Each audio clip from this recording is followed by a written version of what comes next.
free legal advice for people who are held in detention. We're nothing to do with legal aid. We have to go out and raise the money to give the advice that we do.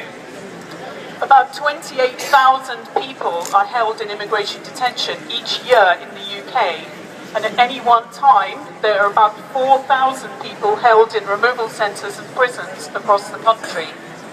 The decision to detain people in the UK isn't sanctioned by a court, but it's made by an immigration officer.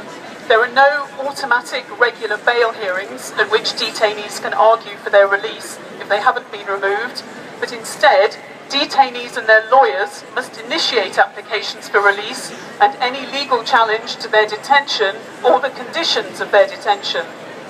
The government's own guidance states that people should only be detained if they're about to be removed or deported. But it's not unusual for our clients to have been detained for 2 or 3 years.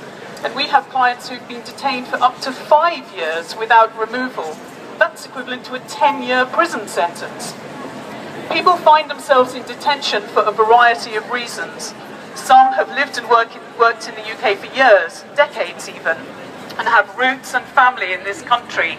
They're Londoners, they're Northerners, some of them are even Arsenal supporters. Others have been detained on arrival or shortly after and have never lived in the UK. The reasons for being detained may be different, but no one in detention is immune from poor Home Office casework, ill treatment, unlawful actions, and the general psychological assault caused by detention with no upper limit. If this next set of reforms to civil legal aid is voted in the autumn unchanged, including the proposed residence test, we believe that for the majority of detainees, there will be no legal aid for any of the following actions. Applications for release from detention on bail or temporary admission, despite the fact that about 40% of people who are held in detention eventually are released without being removed, their detention having served no purpose whatsoever.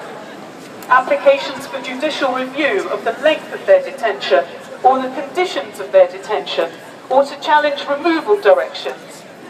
There will be no legal aid for legal challenges where there has been inappropriate use of segregation, use of force or physical assault on removal, failure to transfer severely mentally ill detainees to hospital for treatment under the Mental Health Act or release them into the community.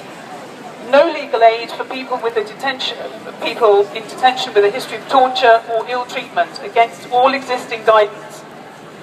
People in detention who lack mental capacity, who have learning disabilities, who can't read or speak English, or whose age is disputed will, along with everyone else who fails the residence test, have to deal with these issues themselves without any legal guidance whatsoever. This is the reality of immigration detention in the UK, and one which legal advisors, visitors groups and specialist organisations are confronted with every day on behalf of their detained clients. For anyone providing immigration advice to detainees, pre-action letters and referrals for judicial review have become an everyday casework tool. To a staggering degree, the Home Office routinely fails to observe its own policies and guidance and case law. It fails to respond to correspondence, and it fails to make decisions or issue guidance. This is from the caseworker level right up to senior managers. The consequences of this casual approach quite clearly keep people in detention longer than they need be, often under unsuitable or unlawful conditions. We all know that the proposed residence test is unworkable, discriminatory and incompatible with human rights, and have no doubt told the Ministry of Justice about this. We all know that transferring the financial risk of the permission stages of judicial review to providers will mean that the number of challenges to unlawful action by the state from poor and disadvantaged people and foreign nationals, including immigration detainees, will fall. But I have to say, we're just fed up of couching opposition to these cuts in terms that might appeal to the Ministry of Justice, terms like unworkable and unlawful, true though these are. The proposed reforms to civil legal aid are shameful, they're unfair and unjust.